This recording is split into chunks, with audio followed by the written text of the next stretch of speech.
Bom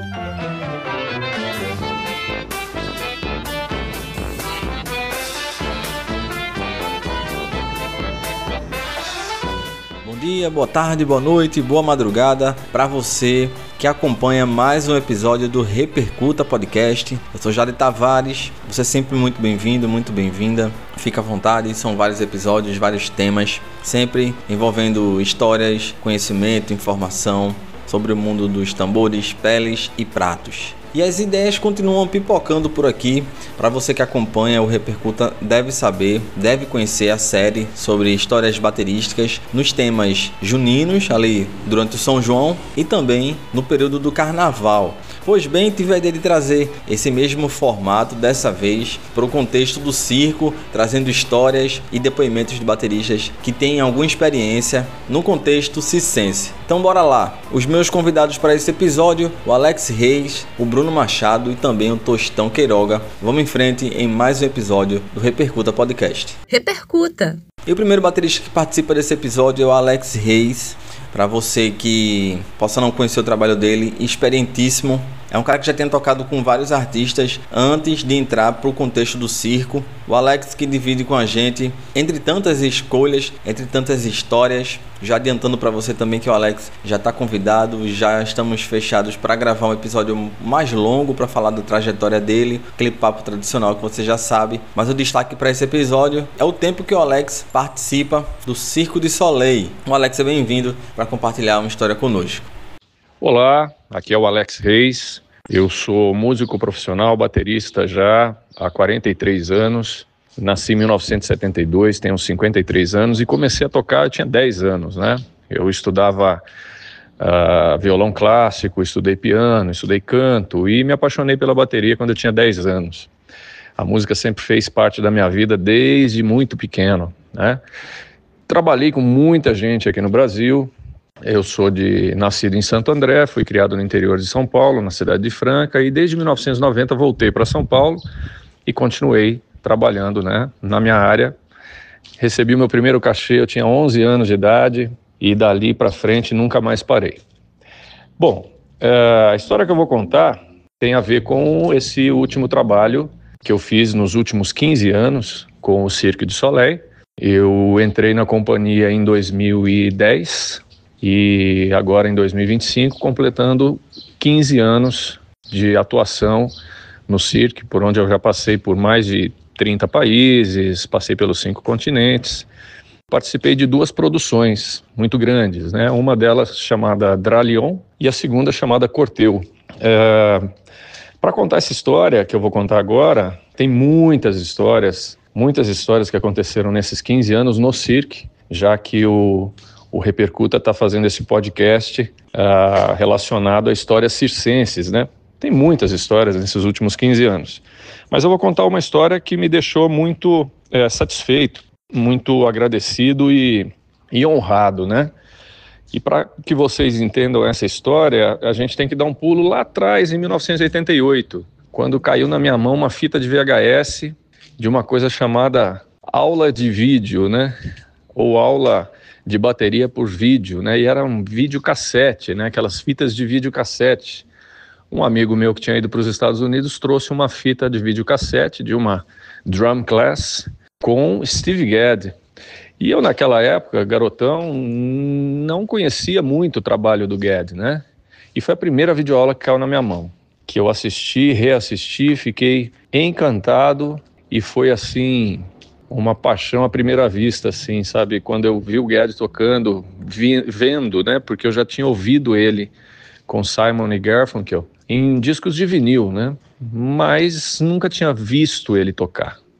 E aí, quando eu vi ele tocando no vídeo, era uma videoaula que chamava-se Up Close, e aí eu fiquei encantado com aquilo, e o tempo foi passando, e as coisas foram acontecendo, e etc. Aí depois as videoaulas começaram a vir para o Brasil, o tempo foi passando, isso já depois da década de 90, né? Do meio da década de 90 começou a vir videoaulas para o Brasil. Bom, o tempo foi passando e a gente teve muitas visitas de grandes bateristas norte-americanos aqui no Brasil, e eu, nessas viagens que eu fiz também para fora, conheci muitos bateristas, dos meus ídolos, assim, né? Então posso citar aqui que eu conheci, vi, conversei várias vezes já com Billy Coban, com Dave Weckl, com Vinny Colaiuta, Alex Acuna, Steve Smith, Bill Stewart, enfim, uma porção de grandes bateristas. Tive aulas com bateristas norte-americanos, conheci muita gente bacana, mas nunca tive a oportunidade de conhecer o Steve Gadd, que foi o primeiro que me encantou, né? E o tempo foi passando e sempre que ele vinha no Brasil, eu estava trabalhando, ou estava viajando, ou estava com algum artista, e depois fui para o Cirque du Soleil e comecei a viajar o mundo. E meio que tinha, vamos dizer, desistido de falar, acho que nessa vida, nessa encadernação aqui, eu não vou me encontrar com o Gadd, né? Vai ser difícil, porque ele está sempre nativo e eu também, quem sabe, né? Mas não perdi a esperança, mas já estava meio que desistindo, né? Foi quando eu entrei no Corteu e um dia, no ensaio, eu usando as baquetas do Gadd, o baixista que se chama Bobby Brennan, que é de Nova York, ele olhou para mim e falou, pô, você gosta das baquetas do Gadd? Eu falei, adoro, cara. Aliás, o Gadd é meu preferido de todos e tal. Um dos meus preferidos, né? Bateristas preferidos. Ele falou, pois é, rapaz, o Gadd é meu amigo. Eu falei, você tá brincando. Ele falou, o Gadd é meu amigo desde quando eu tinha 13 anos de idade e tal.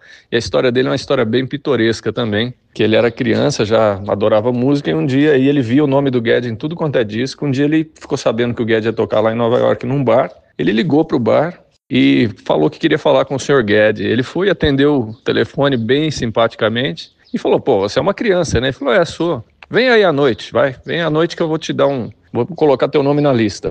A partir dali ele foi e ficaram amigos até hoje, até os dias de hoje. Foi a minha surpresa, né? Porque ele falou, em algum momento vai dar certo da gente encontrar com ele. Eu falei, rapaz, se isso acontecer, eu não vou nem acreditar, né? Enfim, o tempo foi passando, a turnê começou, passaram alguns anos. Aí teve um dia que a gente estava tocando em Denver, no Colorado, nos Estados Unidos. Eu fiz 3 turnês muito grandes nos Estados Unidos, que duraram 2 anos e meio cada. Passei por mais de 100 cidades nos Estados Unidos, no Canadá. E o Gadd estava tocando lá com um grupo dele. Não, estava tocando com James Taylor. E aí acabou que a gente se desencontrou e quase que eu conheci ele. Bom, passou o tempo, continuamos. Ele tinha até me mandado através do Bob, ele tinha me mandado um cartão postal e tal. Já fiquei muito agradecido por aquilo, né? Muito lisonjeado, me senti muito lisonjeado. E o tempo foi passando, a gente foi fazendo outras cidades, e né, cada etapa da turnê é bem longa. A gente passa a cada etapa da turnê são 10 a 12 cidades que a gente passa, ficando uma semana em cada cidade e tal. E aí a gente estava numa certa ocasião em Phoenix, no Arizona, e o Gadd morava em Phoenix até então, né? Agora ele mora em Las Vegas, mas antes ele morava em Phoenix. E não é que esse meu amigo fez uma surpresa para mim, rapaz. Eu nem esperava, não sabia, ele fez tudo isso na surdina, no segredo. Calhou de ser um dia que a gente fazia 2 shows, então a gente já tinha feito o primeiro show, eu estava lá, tinha terminado o primeiro show, a gente tem um intervalo de 1h30 entre um show e outro, eu estava maquiado, aquela coisa, né? Indo para a cantina para comer. Fui para a cantina, peguei a fila, olhei assim, vi ali naquela pista da salada assim, um senhor, olhei e falei, nossa, esse cara parece o Steve Gadd. Aí eu olhei de novo rapidamente e falei, não, esse cara é o Steve Gadd, não é possível. E aí ele olhou assim, ele viu que ele sabia de toda a surpresa que meu amigo ia estar me fazendo. Aí eu cheguei perto dele, falei, Gadd, ele falou assim, Alex, eu falei, puta, não acredito, bicho, o cara até sabe meu nome. Aí eu virei uma criança, né, naquela hora. E olha só, eu conheci muitos bateristas e sempre aquele respeito de chegar com toda a educação e segurar na mão e falar o quanto a gente admira, né, esses grandes heróis. Mas com o Gadd parecia que eu já conhecia ele, né, parecia que ele já era meu amigo. Eu fiquei parecendo uma criança, assim, eu perdi completamente a estabilidade. Dei um salto quando ele falou meu nome, eu dei um pulo assim, agarrei, dei um abraço nele assim, parecia uma criança e ele ria muito, né? O meu amigo então, sentado na cadeira de longe, que ele ria de mim, assim, era uma coisa absurda, né? Porque eu fiquei assim, foi uma surpresa tão forte para mim, né? O meu ídolo, né? O meu herói tá ali, né? E a gente almoçou juntos e ficamos ali juntos e esse meu amigo rachava de dar risada porque ele sabia o que ia acontecer, né? Enfim, aí foi agora a maior emoção ainda foi que ele ficou para assistir o segundo show. E aí ele assistiu o meu show, né? Agora eu falei, pô, tem alguma coisa errada aqui, pô. O meu ídolo tá me vendo? Deveria ser o contrário, isso aqui. Mas enfim, ele foi super simpático. Aí eu dei para ele de presente o meu livro, o Bateria Essencial. Não com pretensões de ensinar nada, não isso. É só para agradecer e mostrar para ele que o resultado daquele livro, sim, tem muita influência dele, né? Na minha maneira de tocar, na minha maneira de enxergar a música, não só a parte artística, como a parte profissional, né? Porque eu admiro muito a maneira como ele conduz a carreira dele, né? Como ele conduz profissionalmente a carreira dele em todas as áreas. Então o Guedes, para mim, é um grande espelho e é um grande mestre que eu admiro e respeito demais. Enfim, assistiu o show, foi lá com toda humildade, viu minha bateria, perguntou sobre o show, olhou tudo, veio fazendo comentários que ele sacou tudo, né? Falou, pô, é todo clicado o show, né? Começo ao fim, falei, todo. Ele falou, pô, é um negócio diferente, hein? Isso aqui não é fácil não, hein? Falei, pois é uma outra linguagem, é uma outra maneira de trabalhar, né? Mas que bom que você gostou, fiquei feliz, fiquei muito feliz, ele foi super simpático, tiramos fotos e a partir dali viramos amigos, né? Então a gente troca sempre informações, vira e mexe nós estamos aí trocando mensagens pela internet, né, por telefone, etc. Depois disso encontrei com ele em outros lugares, em São Francisco, em Boston, né? A gente foi se encontrando em outras ocasiões e virou um grande amigo e para mim é uma grande bênção e eu sou profundamente agradecido pelo meu amigo que me apresentou ele e pela simpatia do próprio Guedes, que ele é exatamente como eu imaginava como que ele seria, sabe? Aquela pessoa simples, humilde, extremamente talentoso, um coração humano assim gigante e que é o que a gente realmente foi uma honra e um orgulho muito grande conhecer um ídolo e ainda poder receber ele no meu show. Essa é a minha história de hoje, tá bom, pessoal? Um grande abraço para vocês aí, parabéns ao podcast Repercuta, que vocês tenham bastante sucesso sempre, contem comigo aí sempre que precisarem, tá bom? Um abraço a todos.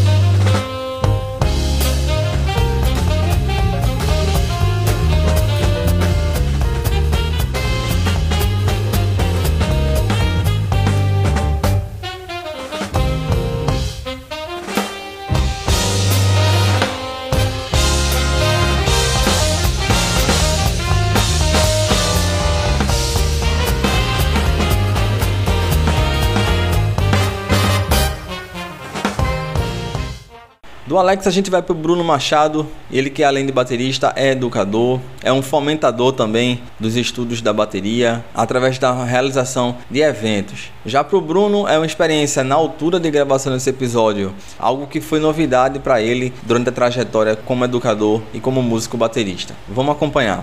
Olá, Jade, todos os espectadores aí do Repercuta Podcast. Meu nome é Bruno Bueno Machado, sou educador musical, baterista e percussionista. Sou aqui do interior de São Paulo, Santa Cruz do Rio Pardo, uma cidadezinha com 45 mil habitantes. Queria dizer que é um prazer estar participando aí do podcast e compartilhar um pouco da minha história aqui com o circo. Minha experiência com o circo iniciou nesse ano. Tive uma experiência super legal, que foi participar do espetáculo Casquinha em Concert. Gostaria de agradecer a galera do Instituto Circênico de Jaú, o Fernando e a Viviane, e os diretores lá que estão à frente. Partiu deles o convite para participar desse projeto, que foi super legal, onde eu fui convidado para participar, onde, além do circo, né, eles desenvolveram uma banda com sopros, bateria e percussão, e um trio de cordas, violino, viola e violoncelo, onde todos atuavam a caráter, vestido de palhaço, com a roupa tradicional ali. E para mim, que já atuei em diversos ramos aí, banda, música, grupo de percussão, foi uma experiência nova, onde eu aprendi muita coisa, muita mesmo. Porque o circo é um ambiente artístico assim que traz muita coisa nova e para o músico. E para o espetáculo e funcionar, tem que todo mundo estar ligado na mesma sintonia ali. É uma coisa muito mágica, muito artística, assim, muito legal. Por exemplo, além das músicas, né, tem um repertório ali para cada momento, né? Momento do Malabares, toca música X. Momento do Acrobata, música Y. Tem um momento da suspensão capilar, que era o auge. A gente ia crescendo na música e formando um clima super pesado, rock and roll, pra cima, sabe? Até chegar no ápice ali do número. Então é uma coisa muito bonita, muito mágica, muito... Vamos lá. Então o Casquinha em Concert partiu esse projeto do Instituto Circênico, então, que é uma escola de circo, onde montou-se um espetáculo circênico que contava toda uma história e com uma banda tocando ao vivo. Essa banda tinha bateria e percussão, que era eu, teclado, sax, trompete, trombone e um trio de cordas, violino, violoncelo e viola. Nós fizemos 8 apresentações, né, passando por 4 cidades, que foram Santa Cruz do Rio Pardo, Piracicaba, Jaú e Ribeirão Preto. E aí, em cada cidade, nós fazíamos 2 espetáculos, um à tarde e um à noite. No primeiro espetáculo, que foi lá em Santa Cruz do Rio Pardo, nós fizemos 2 dias de ensaio antes, a trupe do circo, mais os músicos, para ter todo o entrosamento ali, né? E isso aí foi uma coisa que me chamou muito a atenção, porque numa orquestra, tocando numa banda, você já tem que ter atenção a todo momento ali, né?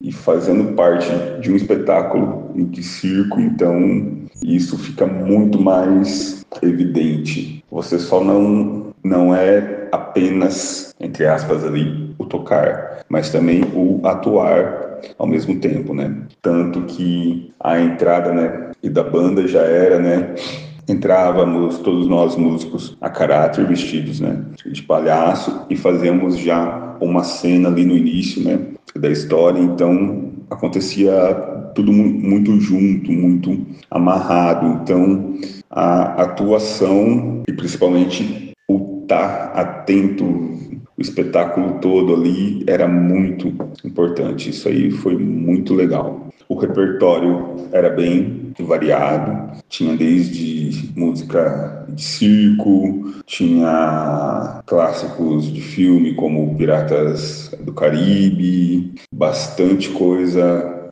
pro lado também erudito ali das orquestras. Então foi um repertório bem variado que ia amarrando ali a história, e também tinha a música vai amarrando o circo todo, né? Entra o Malabares, é uma música. Opa, agora o momento do palhaço, outra coisa, uma coisa mais alegre. Opa, agora o auge do espetáculo, que era o momento da elevação capilar, né? Onde se levanta através dos cabelos. Poxa, nesse auge aí a gente fazia um rock and roll que começava a crescer, e quando chegava no clima, a banda tava lá em cima. Então a música tem muito esse poder, né? Esse poder de trazer o sentimento ali, né? Pro momento da história, a transmissão da história já fica muito mais real. Então a gente rodou essas 4 cidades, fazendo 8 espetáculos. No meu set eu usei um set reduzido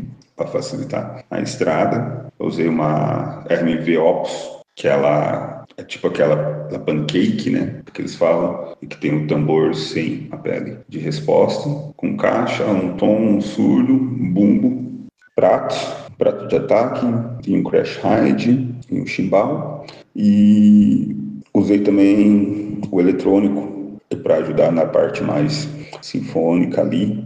Eu usei o Octapad SPD30, e que serviu, que nele eu fiz as partes de vibrafone, bloco sonoro, tímpanos, tinha bastante, o timbre de tambor taico também, que dá aquele peso, né? Foi basicamente isso aí que eu usei, uma história que marcou esse rolê do circo. Primeiro dia, a gente foi fazer maquiagem de palhaço, né? E aí, beleza, eu quietinho lá, o maquiador fazendo, e aí eu percebi que uma sobrancelha ficou pra cima, a outra pra baixo. Falei, ué, será que esse palhaço vai ficar um palhaço triste? E não é que foi mesmo. E, tipo, foi engraçado como chamou a atenção no que acabou o espetáculo, né? O primeiro veio, acho que uns 2, 3 alunos meus, crianças assim, a minha sobrinha também, de 9 anos. Tio, mas que estranho, você sorria, mas só que você estava sorrindo com uma cara triste. Nunca vi isso. Então isso foi uma coisa que chamou muito a atenção.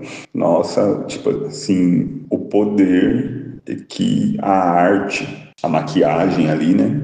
A arte da maquiagem tem de transformar a gente, seja em feliz, em triste. E isso foi uma coisa que marcou muito, sabe? O poder que a gente tem aí na mão com a arte, seja o maquiador, seja o músico, seja o palhaço. Todos nós que trabalhamos, né, com arte temos esse poder nas mãos de levar alegria, felicidade ou tristeza, né? Então, foi uma coisa que me fez refletir muito. Então, essa aí é a mensagem que a gente quer deixar. Vamos aproveitar a nossa arte, que a gente tem esse poder aí na mão para levar coisas boas para as pessoas. Beleza?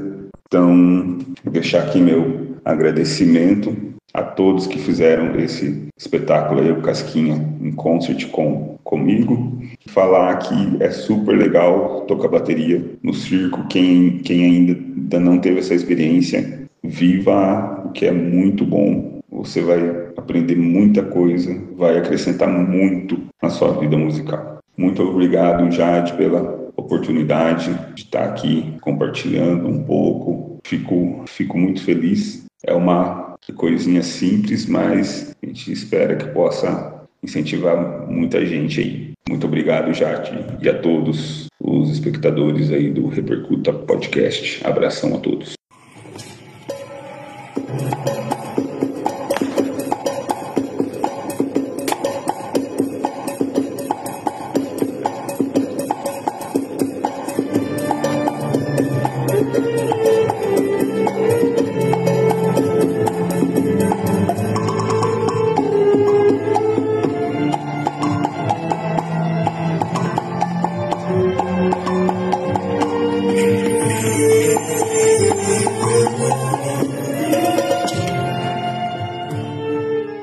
E para fechar esse episódio, satisfação enorme em receber mais uma vez Tostão Queiroga, baterista pernambucano, meu conterrâneo. O Tostão já participou de alguns outros episódios daqui do Repercuta, com destaque para o episódio que foi comemorativo de 150, conteúdo disponível, assim como todos os outros episódios do Repercuta no meu canal, Jade Tavares, no YouTube, e também em todas as plataformas de podcast. E no caso do Tostão, ele compartilha uma história lá do início da carreira, ainda bastante novo, quando teve experiência tocando no ambiente do circo. Então, meu amigo, vamos lá. Você me pediu para contar uma história inusitada da minha trajetória.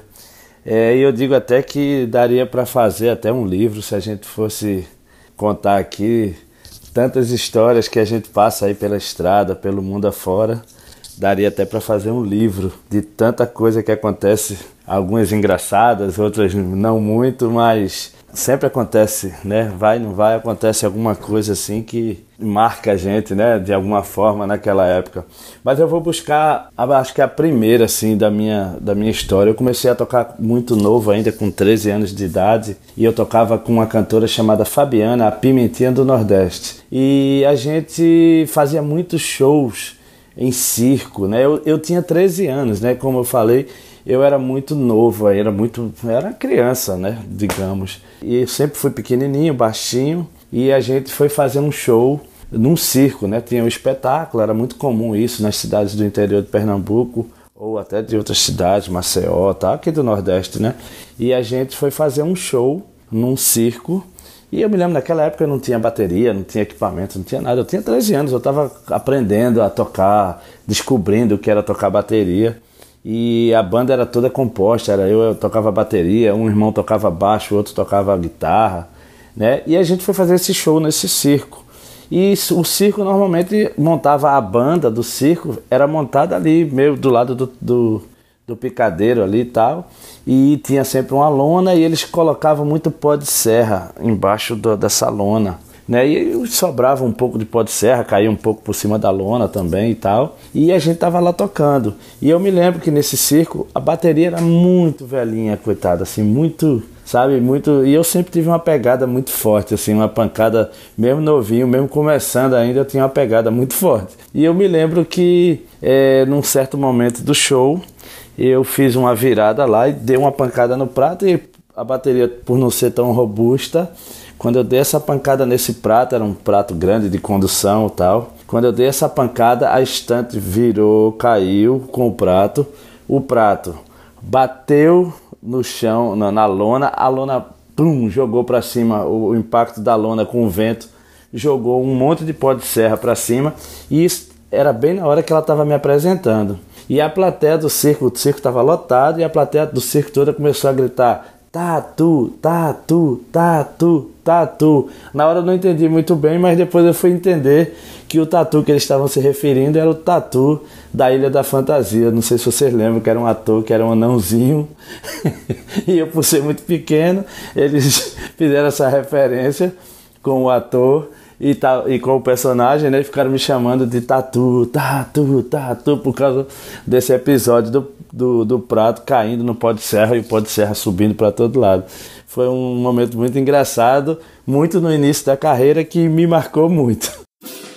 É isso, eu espero que tu tenha curtido mais esse episódio, Histórias Baterísticas Circenses. Pretendo trazer mais episódios dessa série dentro desse formato que é muito massa, para compartilhar histórias curtas, mas que juntam vários bateristas ali. E uma das coisas que mais me enche os olhos é realmente aprender a partir da experiência do outro, a partir das situações e ocasiões às quais a gente sempre passa por trás dos tambores, peles e baquetas. Eu tô deixando aqui na descrição os contatos dos bateristas convidados para você seguir, se é que ainda não segue, e também o link do meu canal no YouTube, o Jade Tavares, isso para você que tá ouvindo nas plataformas de audiocast. É isso, a gente se encontra, se vê, se escuta no próximo episódio do Repercuta. Abraço, galera!